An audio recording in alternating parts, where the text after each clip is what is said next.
Hello students, मैं हूं अमित और आप देख रहे हैं झारखंड पाठशाला। तो आज मैं इकोनॉमिक्स का फिर से एक नया क्वेश्चन लेकर के आया जिस पे हम डिस्कस करेंगे। ये क्लास 12 का जो इकोनॉमिक्स है उसका ये वीडियो सीरीज़ चल रहा है। तो आप कंप्लीट सीरीज़ को देखने के लिए आप ऊपर के आई बटन में प्रेस करके इसके प्लेलिस्ट में जितने भी वीडियोज़ हैं आप उसे देख सकते हैं। तो चलिए शुरू करते हैं। तो स्टूडेंट्स, आज जो मैं क्वेश्चन पे डिस्कस करूँगा वो क्वेश्चन है, अर्थव्यवस्था की केंद्रीय समस्या क्या है और यह क्यों उत्पन्न होती है। बहुत ही आवश्यक क्वेश्चन है ये एग्ज़ाम में प्रायः इसे रिपीट किया जाता है। तो आप इस क्वेश्चन को ठीक से समझ लीजिए, ठीक है। ये शॉर्ट टाइप और लॉन्ग टाइप दोनों टाइप में ये पूछे जा सकते हैं। मैं दोनों तरीका आपको बता दूंगा कैसे आप एग्ज़ाम में इसे सॉल्व कीजिएगा।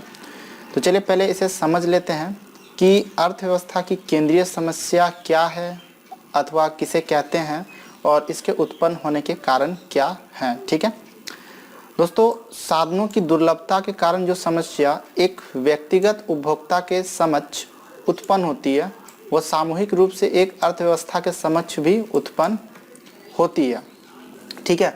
अब साधनों की दुर्लभता क्या है इसके विषय में मैं पहले भी आप लोगों से बात कर चुका हूं। इसका पहला वीडियो आप देख लीजिए, ठीक है। दुर्लभता का अर्थ यही है कि हमारे पास जितने भी इच्छाएं या आवश्यकताएं हमारे समक्ष, उसके तुलना में साधन सदैव जो है वो सीमित होते हैं और उसके वैकल्पिक प्रयोग होते हैं, ठीक है। इस कारण उन साधनों से हम सारे आवश्यकताओं को पूरा नहीं कर सकते।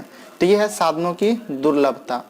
तो इसके कारण एक व्यक्तिगत जो व्यक्ति होता है, ठीक है, उपभोक्ता जो होता है, उसके समक्ष जो भी समस्या उत्पन्न होती है, जिसे हम लोग आर्थिक समस्या कहते हैं, चुनाव की समस्या जो उत्पन्न होती है, वही समस्या एक अर्थव्यवस्था के समक्ष भी उत्पन्न होती है, ठीक है। एक अर्थव्यवस्था को जो है निम्नलिखित बातों का चयन करना पड़ता है।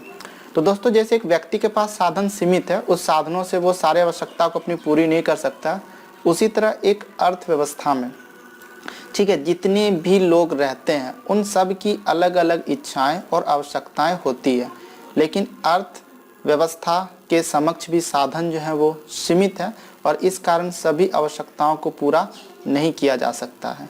तो इस कारण एक अर्थव्यवस्था के समक्ष भी चुनाव की समस्या उत्पन्न हो जाती है और एक अर्थव्यवस्था को किन किन बातों का चुनाव करना पड़ता है एक एक करके देख लेते हैं। पहला जो समस्या है वो है क्या उत्पादन किया जाए तथा उसकी मात्रा कितनी हो।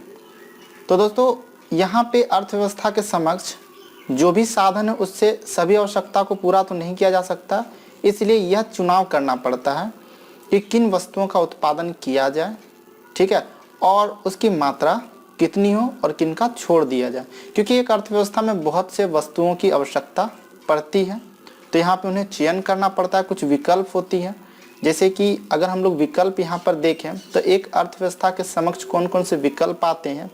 पहला तो विकल्प जो है, उस विकल्प में हम लोग उपभोक्ता वस्तु और उपभोक्ता वस्तु के अलावा उत्पादन के जो वस्तु हैं, ठीक है, एक उपभोक्ता वस्तु और एक उत्पादन वस्तु, इनमें से किन वस्तुओं का उत्पादन एक अर्थव्यवस्था करे, ठीक है। उत्पादन वस्तु क्या होती है? जिन वस्तुओं का प्रयोग करके हम लोग उपभोग वाले वस्तुओं का उत्पादन करते हैं। फॉर एग्जाम्पल, उपभोग वस्तु का पहले समझ लीजिए कि हम लोग जो वस्त्र पहनते हैं या जो भोजन करते हैं, यानी जो प्रयोग के लिए बने हैं, उपयोग के लिए जो बने हैं, जिसमें और उत्पादन नहीं किया जा सकता है, वो अंतिम उत्पाद होता है, वो सिर्फ अब उसका उपभोग किया जा सकता है, तो वो सभी उपभोक्ता वस्तुएं होती हैं, ठीक है। यहाँ पे दूसरी चीज़ क्या है कि उन वस्तुओं को भी उत्पादित करने के लिए हमें कुछ मशीन और औजारों की आवश्यकता होती है, तो उसे हम लोग पूंजीगत या फिर उत्पादन वस्तु कहते हैं। फॉर एग्जाम्पल कि अभी जो वस्त्र हम लोगों ने पहन रखा है ये तो अंतिम उत्पाद है, ये उपभोक्ता वस्तु के अंतर्गत आएगा, लेकिन इसके उत्पादन के लिए जिस सिलाई मशीन का उत्पादन किया गया है वो पूंजीगत वस्तुएं आ गई, ठीक है। तो यहाँ पे ये निर्णय लेना होता है कि पूंजीगत वस्तुओं का उत्पादन किया जाए या उपभोक्ता वस्तुओं का। दूसरा विकल्प ये भी है कि सार्वजनिक वस्तुओं का उत्पादन किया जाए या निजी वस्तुओं का, अर्थात जो व्यक्तिगत रूप से व्यक्ति जिन वस्तुओं का प्रयोग करता है, जैसे घर में जितने भी हमारे वस्तुएं हैं, ठीक है, ये सभी व्यक्तिगत वस्तु हैं।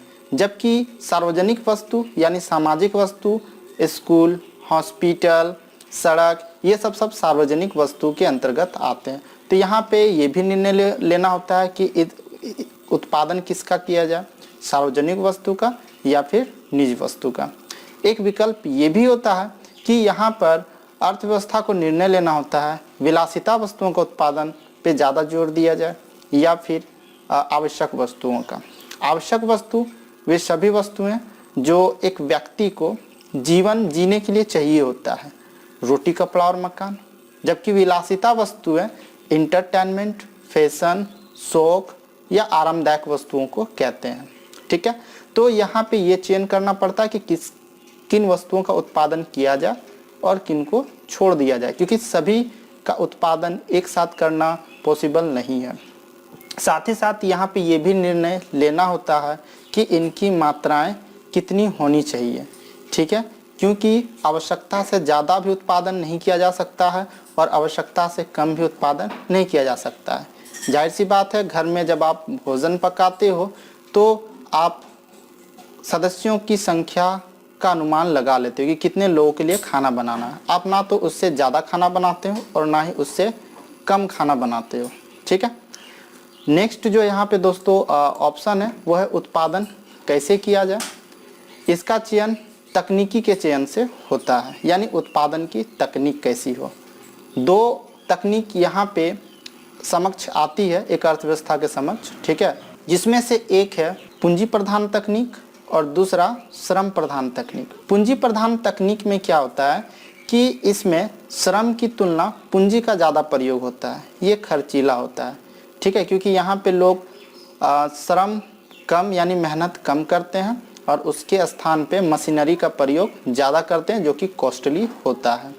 जबकि श्रम प्रधान तकनीक क्या होता है कि इसमें पूंजी के तुलना में श्रम का ज़्यादा प्रयोग होता है, यानी इसमें पैसे यानी मशीनरी का कम खर्च किया जाता है, इस पर इन्वेस्टमेंट कम होता है। यहाँ पे ज़्यादातर ध्यान शारीरिक बल पर दिया जाता है। ठीक है, तो ये दो तकनीक है, दोनों के अपने फ़ायदे और अपने नुकसान भी हैं। सरकार को ये ध्यान रखना होता है। ठीक है, अगर उसे कोई भी काम जल्दी करवाना है और गुणवत्ता वाला काम चाहिए होता है तो पूंजी प्रधान तकनीक को अपनाता है। लेकिन पूंजी प्रधान तकनीक को अपनाने से क्या होगा कि इसमें बेरोज़गारी बढ़ जाती है। तो अगर गवर्नमेंट को अगर यहाँ पे रोज़गार पे भी ध्यान देना होता है तो यहाँ पे वो श्रम प्रधान तकनीक को अपनाते हैं। फॉर एग्ज़ाम्पल कि आपको एक तालाब बनानी है तो तालाब के लिए आप दो तकनीक का प्रयोग कर सकते हैं। एक, या तो आप ज़्यादा संख्या में मजदूर लगा सकते हैं जिसमें आपको पैसे कम पड़ेंगे, काम इसमें लेट से होगा, लेकिन इसमें 50 से 100 लोगों को रोज़गार मिल जाएगी। लेकिन उसी जगह पे अगर आप मशीनरी का प्रयोग करते हैं, अगर आप वहाँ पे जेसीबी वगैरह जैसा मशीनरी अगर आप वहाँ पे लगा देते हैं तो काम अच्छा होगा और जल्दी होगा, लेकिन इसमें बेरोज़गारी की समस्या बढ़ जाएगी। तो दोनों के अपने फ़ायदे और अपने नुकसान हैं। अगला जो यहाँ पे दोस्तों चुनाव की समस्या है, वो उत्पादन किसके लिए किया जाए। जाहिर सी बात है, अगर यहाँ पे आप किसी वस्तु का उत्पादन कर रहे हो तो उसको डिमांड में रख करके कर रहे होंगे। ठीक है, किस वस्तुओं की मांग कितनी है ये सब ध्यान में रख करके करते होंगे। लेकिन यहाँ पे उत्पादन किसके लिए किया जाए, एक्चुअल में यहाँ पे वितरण की समस्या होती है। दो ऑप्शन यहाँ पर भी होते हैं, एक व्यक्तिगत वितरण और दूसरा कार्यात्मक वितरण। व्यक्तिगत वितरण जो होती है वो आय की असमानता से संबंधित होती है।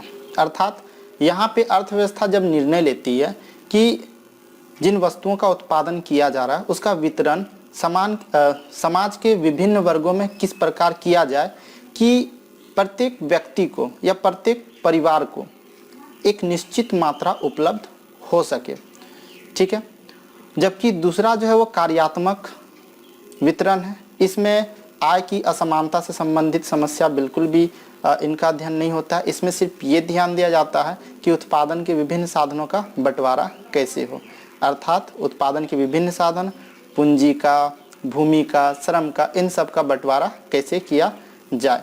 ठीक है, तो इन तीन चीज़ों का यहाँ पे चयन किया जाता है। आप इस चीज़ को ठीक से समझ लीजिए कि एक अर्थव्यवस्था को चुनाव करनी होती है, क्या उत्पादन किया जाए और उसकी मात्रा कितनी हो, दूसरा उत्पादन कैसे किया जाए और उत्पादन किसके लिए किया जाए। ठीक है, तो ये समस्या हम लोग पहले भी पढ़ चुके हैं कि चुनाव की समस्या ही आर्थिक समस्या होती है, और वही जब किसी अर्थव्यवस्था के समक्ष उत्पन्न होती है तो ये केंद्रीय समस्या कहलाती है। ये तीनों समस्या को ही केंद्रीय समस्याएं कहते हैं, ठीक है। क्योंकि और भी जितने अन्य, ठीक है, आर्थिक समस्या हैं, इन समस्याओं के इर्द गिर्द घूमती हैं। ये समस्याएं सभी अर्थव्यवस्थाओं में उत्पन्न होती है, अर्थात वो अर्थव्यवस्था या तो समाजवादी है या पूंजीवादी या मिश्रितवादी है, वो किसी भी प्रकार का वहाँ पे आर्थिक प्रणाली लागू हो, उस अर्थव्यवस्था में इन तीनों समस्याओं का समाधान ढूंढा जाता है, यानी ये तीन समस्या आवश्यक रूप से उत्पन्न होती है। तो ये आपका जो क्वेश्चन है दोस्तों, ये आपका 4 नंबर का क्वेश्चन यानी 4 मार्क्स का ये क्वेश्चन आता है। 3 नंबर का भी ये पूछ सकता है, ठीक है। इसके अलावा 6 नंबर में भी इसे पूछा जा सकता है। तो अगर 4 या 3 नंबर का अगर ये क्वेश्चन पूछता है तो आप इतना ही इसे लिखेंगे, लेकिन अगर ये 6 नंबर का अगर क्वेश्चन आता है तो फिर आपको इसे थोड़ा, इसका जो वर्ड लिमिट है उसे थोड़ा और बढ़ाना पड़ेगा, ठीक है। आप कैसे बढ़ा सकते हैं वो भी मैं आपको बता दे रहा हूँ। जैसे ये 3 चुनाव की जो समस्या है, ये 3 चुनाव की समस्या में आप डेश दीजिए और तीनों के बारे में कुछ ना कुछ आप लिख दीजिए, उसे डिस्क्राइब कीजिए। इससे आपका क्वेश्चन का जो आंसर आप देंगे वो, उसका जो लेंथ है वो लंबा हो जाएगा, ठीक है। तो उम्मीद करता हूँ दोस्तों कि आप इस प्रश्न को समझ चुके हैं और इसका उत्तर को भी आप समझ चुके होंगे। फिर भी अगर किसी भी प्रकार का आपको परेशानी हो तो आप इस क्वेश्चन को लिख करके आप मुझे व्हाट्सअप कर सकते हैं। मैं कोशिश करूँगा उसे लिख करके आप तक पहुँचाने की। फिर मिलेंगे एक नए वीडियो के साथ। धन्यवाद।